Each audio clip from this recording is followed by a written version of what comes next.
Okay, last week we did a couple of things. We looked at work, and we said we had two definitions of work. One is that it's a force times the displacement times the cosine of the angle between the force and the displacement. And that gives us the amount of work done on an object by a force. But then we also said that it was the amount of energy added or removed from an object. So we came up with, if we are lifting something, the amount of energy added to it, potential energy, is equal to mgh, like so. We call that potential energy. Because we can get this energy back out of it. We were just storing some temporarily there.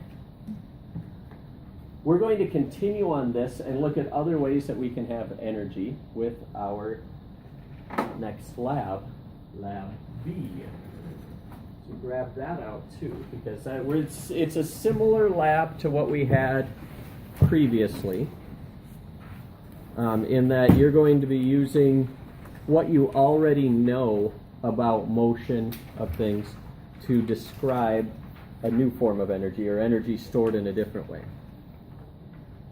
So, as it says, purpose, determine the relationship between the work done on an object.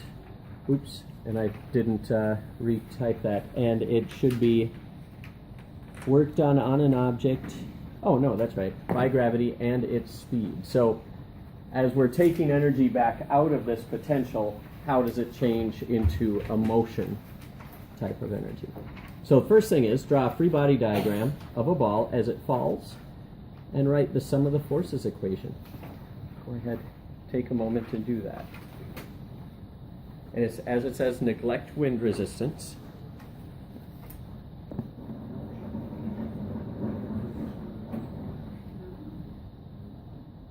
Oops. Oh, I hate this. What is happening?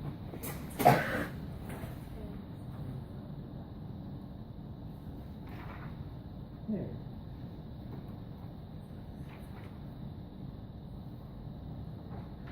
Okay, so we've got a ball falling. What forces are acting on it? Gravity. What direction? Down. And we know it's going to be mg. And if we neglect air resistance, then that's it.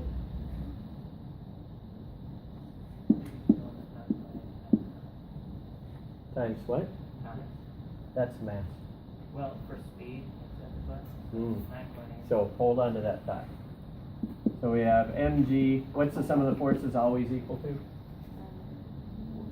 Mass times acceleration. M times A. Okay. So keep that in mind. G is just saying its acceleration is g.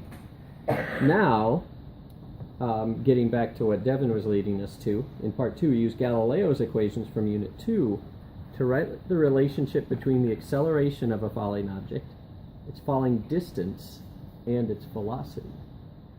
Solve for the final velocity and assume it was dropped from a resting position.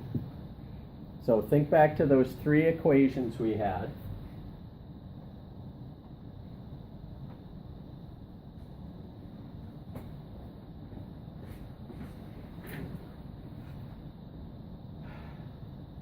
It's good to be back.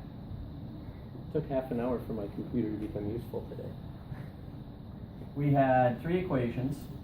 I'll put it in terms of y here.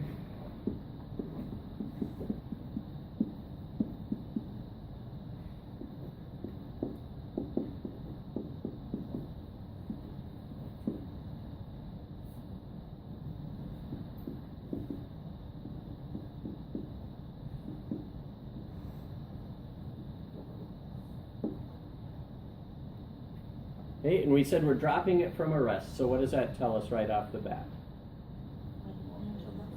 Initial velocity is 0. So we can actually just cross out any terms with initial velocity is 0.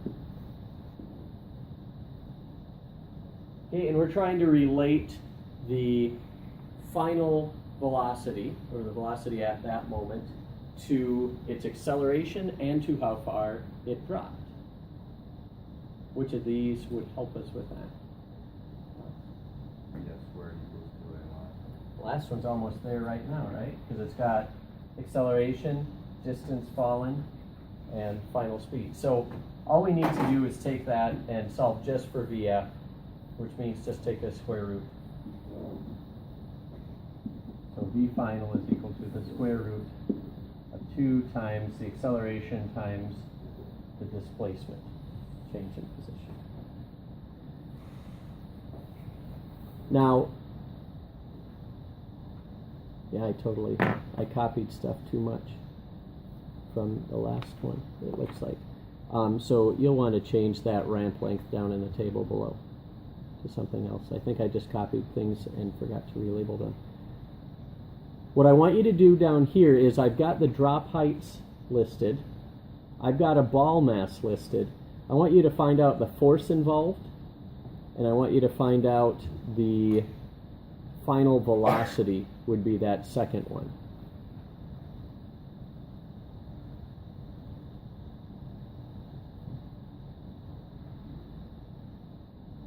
In meters per second, and then the work. Remember, the work done here is by gravity, so figure out our standard way of finding work. On the back of this, I want you to plot that. I've got 2 plots for a reason. To begin with, just use one of them to plot the ball speed versus the work done on it. And then once that is done, we're going to go over a trick that you can use without having to use a calculator even to simplify this. It's a good number sense sort of thing. Okay, so the first thing you're doing is just figuring out how fast would it be going and how much work would gravity have been doing for each of those. Okay, you guys are getting shapes for this. Remember when you're writing these out, figure out which is the dependent, which is the independent variable. The speed, the velocity depends on how much work is put into it. So the velocity should go on the y-axis. The work is the independent variable. Should go down here. And then this is a tough one to get all of the points on, but once you do, you should see kind of that sort of shape, right? Or inverted if you did it the other way. Sorry. What's the relationship between this? You mentioned it a moment ago, Carter. Square root. It's a square root function, right? So our y variable, v, is proportional to the square root of work, or in simpler terms, since square roots are really challenging to work with, v squared, the square of the velocity, is proportional to the work. So now go back. What I should have left you a blank column in that table, and I didn't, but you can go in the column beside, do a new column of v squared. This is that trick that people used before there were graphing calculators to figure this out more easily. This is really challenging to fit by hand. You have to, I mean, there's a way, like I say, the mathematicians know a way to do it, but you have to remember that way. Instead, you say, well, if this is true, then work is linear compared to v squared, and I can calculate v squared fairly easily. So go back and just find the square of your velocities. Then plot this again, remembering that work is your independent variable and v squared will be your dependent variable. And that should give you a form that you won't even need a calculator necessarily to solve. All right, yesterday's lab, paper lab, you did some calculations, plotted stuff out, and found that when you dropped a ball and calculated its speed and then compared that to work, notice work being the independent variable is on the x-axis. You got a square root function. So this means that the velocity is proportional to the square root of work. And then we said, well, this would be a lot easier. It's very tough for a human to get that fit. It's possible, but the computer can do it much quicker. But if this is true, that would then mean if we square both sides, that v squared should be proportional to the work. So I had you go back, and this is an old school trick, go back and calculate V squared and then plot that against work, which is here, and that becomes linear now. What was the slope of this line? Or what was the formula of it? Yeah, Alex. So the slope is 0.4. Okay, so if we plotted this, it'd be y equals 0.4 times x, or using the terms that we actually have here, instead of y, we'd have v squared equal to 0.4 times work, which is w. And then the last direction there said flip that around so you get solve for work. And if you do that, if you just divide through by both sides by the 0.4, 1 over 0.4 is 2.5 times the v squared. 2.5 is a fairly important number for us here. Where does 2.5 come in? Or how is it related to other things?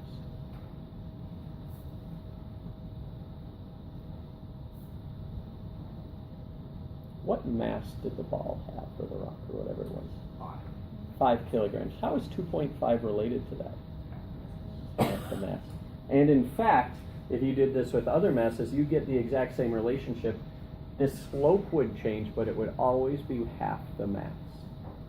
So that's the next thing I want to add to our repertoire. Another way to define work. If we were converting work energy that was held in potential energy, that MGH stuff, now we're letting it change into energy of motion.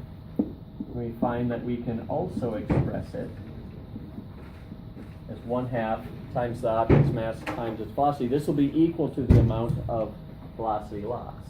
This is called kinetic energy.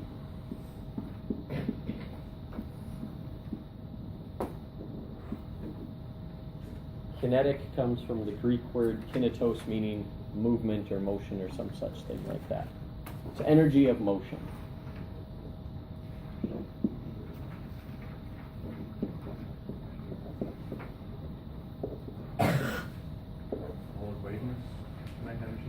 The 1/2 mv squared is energy. The work is just work. But this is now, we've seen a couple different ways to write work. We saw our original way, that it's a force times the distance times the cosine of the angle between them. We saw that it could be kinetic energy, could also be potential energy. What we're actually going to be seeing here today, what we're going to be practicing, is how those two convert one from the other.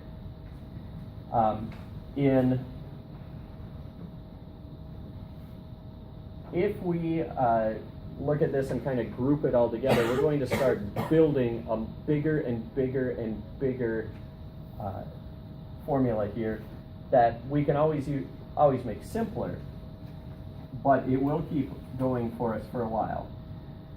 So we saw that we did some work and we changed how much kinetic energy it is this time. Previous lab we did some work lifting something, and we saw that we changed how much potential energy it is. We actually can combine those because sometimes you'll be changing both. And really the expression for this would be that we can measure the amount of work done on an object, the amount of energy added into it, by measuring the change in the potential energy and the change in the kinetic energy. And that tells us how much work is done on an object.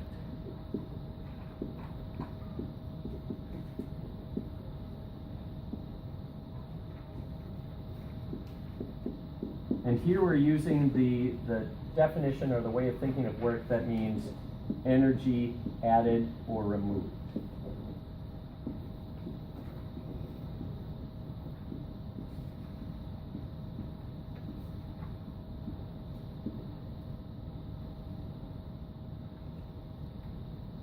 And we can express that by taking a look at how much does the potential energy change and how much does the kinetic energy change.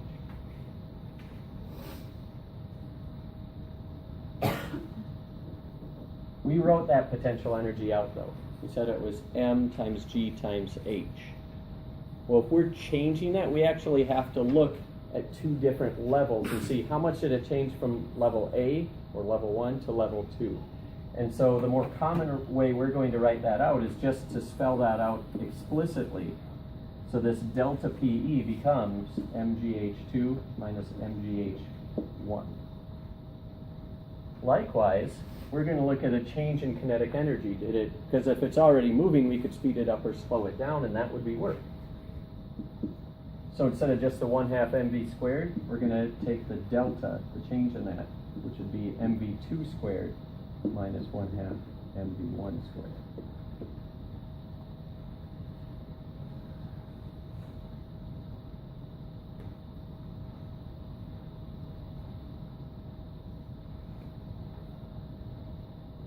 So far, we've only been looking at gravity essentially as a force. And so if gravity is the only thing involved, say you're dropping the rock or, well, yeah, dropping the rock in this case, those are called conservative forces. Conservative forces are forces that don't remove energy from an object. And that's what we're going to put over on this side.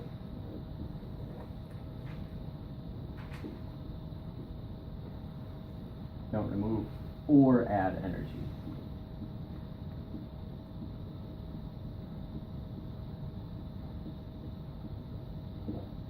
So that means if gravity is involved, that's a conservative force. If we lift something up and add energy, we can get the same amount of energy back from that thing as it drops back to the ground. It's not going anywhere else. Likewise, kinetic energy. If we get something moving, we can take that amount of energy back out of it and not lose any. We're going to focus on conservative forces for now. We're going to add this in just a couple days. But if we are only talking about conservative forces, we can make a simplification and say that work equals 0 in those cases. Yes? So if you add friction or wind resistance, then they're not. Bingo. And that's where we're going to add them over here later on. We're going to build up to that. So for right now, we're considering no friction, no wind resistance. Those would take energy out of the ball and put it into something else. It doesn't destroy the energy, it just puts it somewhere else. These forces all keep it in that object. They just change back and forth. You can change from potential energy to kinetic or back, and you can go back and forth as much as you want. Today's homework is practice of this. So the homework is 4.2 bounce, and it's got a couple things. On the front page, it's looking at a golf ball that starts at a 4-meter height and falls. So as this falls, it starts with a lot of potential energy. As it falls, it's going to convert into kinetic energy, and on the left side, we're looking at just a moment before impact. What I want you to do is use these equations and use a relationship that if potential energy goes down, kinetic energy goes up by a like amount, because the change in these two have to equal 0. Nothing's removing energy from the ball as it falls. Then it hits the ground. We're not going to really consider that impact right now. But what we will say is after the impact, it doesn't rise as far. That's the right-hand side. It only goes up to a maximum height of 2.6. So yes, it lost some energy. We're going to gloss over that for the moment. But we're going to find the energy and the speed as it goes up in the same manner. What I want you to do on both of these, even though you could potentially find the velocity in other ways that we've done before, use these definitions here for potential and kinetic energy. When the ball starts up high at 4 meters, it's got all kinds of potential energy. But as it falls down to, say, 3 meters, it's got still a lot of potential energy plus kinetic energy. And as it continues to fall, it's going to have less and less potential energy. Let's say it starts with 50 joules of potential energy, and you get to a point where it's got It's fallen enough so that based on its height, it's only got 25 joules of potential energy left. Where did that other 25 joules go? Into kinetic. So that's how you can quickly track how much kinetic energy it has left. Figure out how much potential would it have at that height compared to how much it started with. The difference must be how much is now kinetic. The backside of this is looking at a similar sort of problem, but now it's on a roller coaster. Frictionless, so don't worry about having to take any energy out. That will come later. Just figure out how fast would it be going at each of the different heights if it were, in fact, frictionless roller coaster. And we've got the rest of this hour to ask any questions on the lab that are bothering you and to work on and finish up this worksheet.